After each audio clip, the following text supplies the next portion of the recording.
Hello and welcome to our final video of the introductory series for classical guitar. So far we have learned the basics of classical guitar, how to hold it, how to have proper posture. We have learned where the notes are, how to properly pluck notes, how to properly place our fingers on notes. We have started this piece, gone about how to dissect a piece, how to look at the notation that is on a piece, and for this video we are going to be talking on how to put the final touches to a piece, how to bring it all together so that it sounds musical. So something that is super important when we're talking about classical guitar is to find the practice techniques that work for you. This is more of an individual musicianship thing, so you should know a little bit of what works for you as a musician, but some specific things that help me, some specific practice techniques that help me on classical guitar is separating pieces of the piece of music that I'm working on into little chunks. So only working on the first line or only working on the second line, and then going back only working on the last two measures of the first line and the first two measures of the second line to bridge that piece that I've worked on. So just working through a piece can really help, because when we're playing classical guitar, we're not just worried about playing one note at a time like trumpet. We've got so many things going on, so many different fingerings happening, so many different patterns in the right hand happening. So really it's important to slow down, break a piece up into chunks, and work on getting each chunk as correct and connected and beautiful as you can. Like we talked about, something super important when we're talking about classical guitar is connection between notes, not lifting up our left hand fingers too early.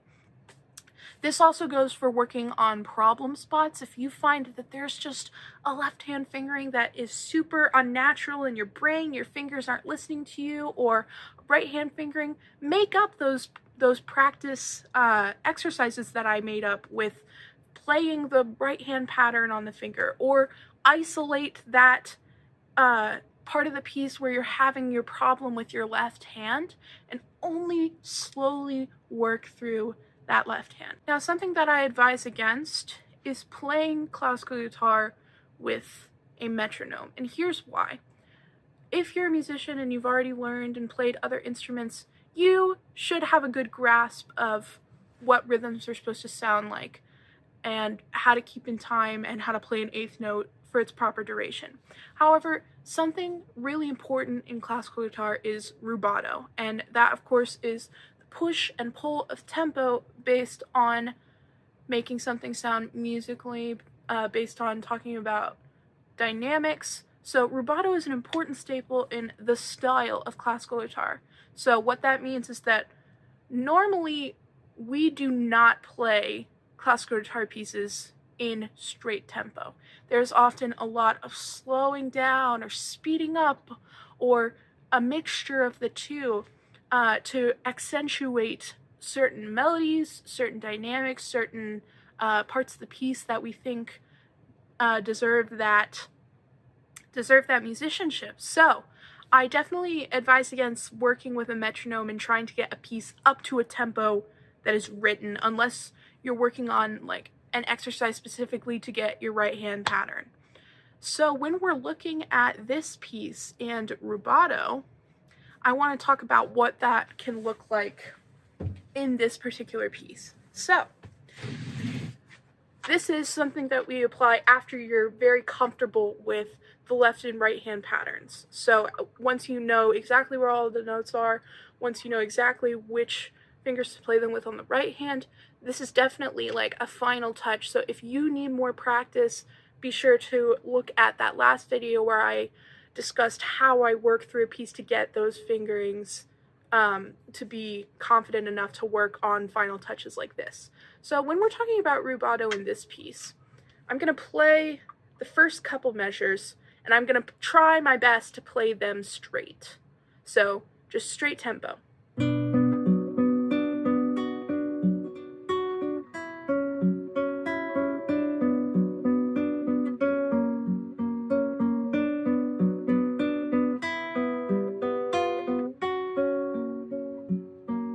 See, even I couldn't play that last measure very straight. Now, that doesn't really sound very stylized at all. However, if we decide to kind of push and pull on the tempo based on where we think it would fit musically in the piece, we can transform a boring excerpt or exercise like this into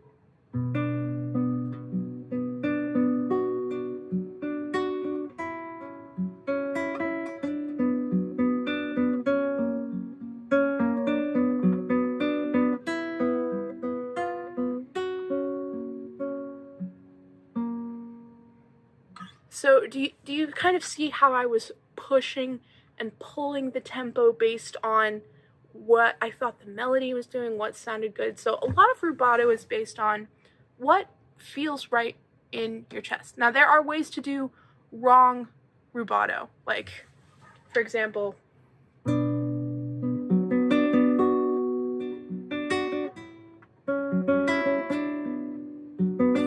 so if you hear that rubato sounds a little unnatural, a little off. So as long as you're not going to the ends of the extremes with it, rubato can really transform a piece from that boring exercise type style into something beautiful like this accentuated study in B minor piece. Now, since we're all musicians, we obviously know that dynamics can also make a huge difference in the musicality of a piece, and often dynamics and rubato are related. So when we have maybe a piece that is a part of the piece that is crescendoing, we usually speed up with our rubato in that. So, for example, and then when we go quieter, we kind of slow it down. So that is kind of an example of how rubato is related to the dynamics that we're playing at and also the tempo that we're playing at. So that rubato, that tempo that we're playing at, relates to what dynamics and what interpretations we make of this piece.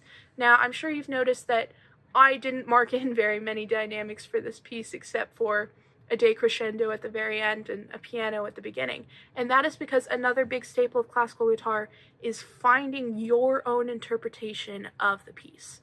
If you listen to the same piece by 10 different classical guitarists, it may sound like 10 completely different pieces because everybody's interpretation is so unique and special to them. So I really want you, as you're going through this piece and putting the final touches on it, to listen to what you're playing and find where you think it would be a good idea to add in some crescendos. Mark them in on your music. Where you think it would be a good idea to add in some fortes, some mezzo pianos, some forzandos, anything that you're feeling that works stylistically with the piece. I also recommend listening to other people play this piece online so you can kind of get an idea of what is too stylized, because just like I said with rubato, you can go too stylized with dynamics if you're not careful.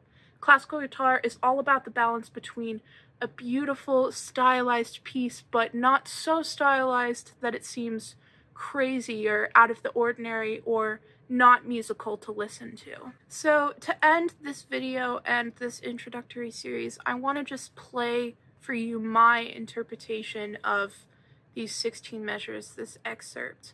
And this is just so that you can hear what it sounds like when we've walked through a piece, we've put our care into it, we've put those final flourishes on it, and we've discussed how we want to shape this piece.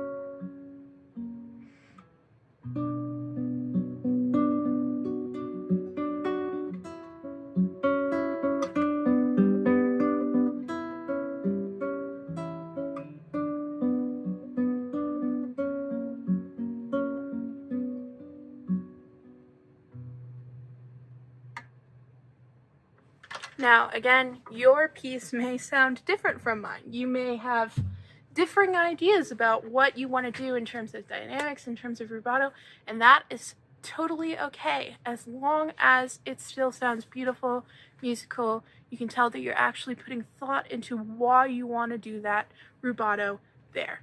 So to end this video, I want to thank you again so much for walking through this series with me, for listening to me talk about how I would take you through a piece of classical guitar. If you ever have any questions about this introductory series or any of the intermediate series or advanced series for classical guitar, you are welcome to email me. My email is listed here, ashlyn.ogata@gmail.com. And I also encourage you to don't just take my word for it. There are so many resources about classical guitar online if you search for them. So a great website is the blog on Life in 12 Keys. I find that they do breakdowns of specific classical guitar pieces that are really great for beginners. There are other websites and even books, magazines, journals on introductory guitar. There are the materials that I mentioned in the first video. So all of these are ways that you can get more into learning classical guitar, learning the art of playing this beautiful instrument that not enough people know about. So thank you so much again for watching this series, and happy guitar playing.